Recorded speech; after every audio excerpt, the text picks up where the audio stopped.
I had this thought. How are you preventing yourself from achieving whatever you want? What tantrum are you throwing that's preventing you from reaching the stars in the sky and achieving all that you want?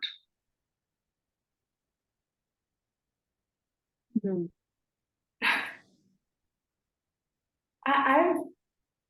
I've increasingly gotten to realize that we are the ones standing in the way of everything that we dream of, everything that we want to achieve.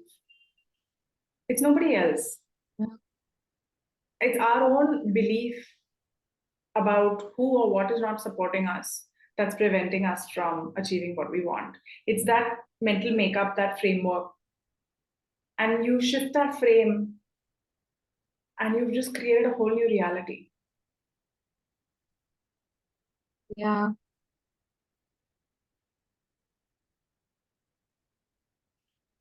That's how I think I changed my life. And so many thousands and millions of people have been able to change their life. Whether you call it law of attraction or you call it EFT or you call it meditation or mindfulness or spirituality or ascension, all of that, they're all terminologies at the end of the day.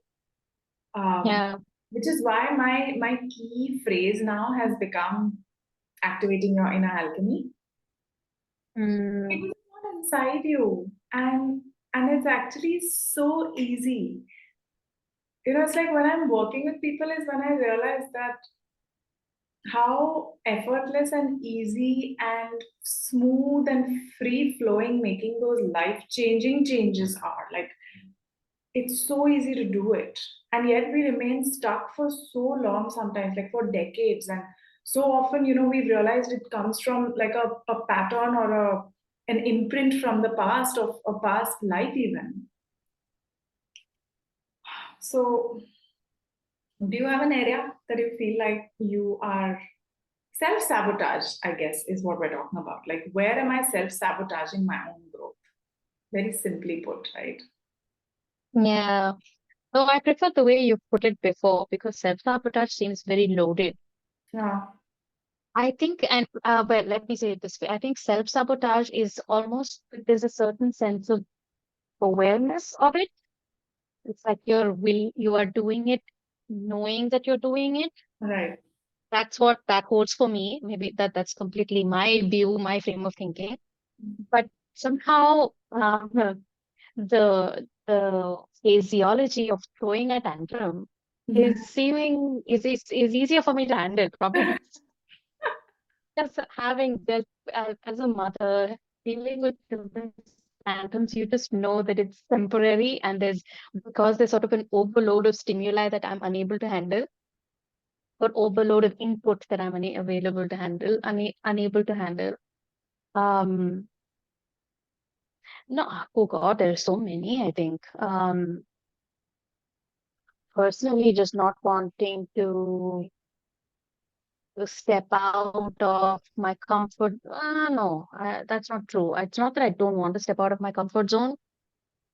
I don't want people to see that I'm stepping out of my comfort zone.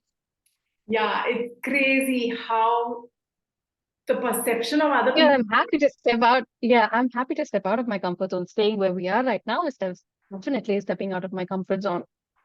Um, new kitchen, new place, finding out new things, getting used to, insects and ants and all of that is definitely getting out of my comfort zone. But um,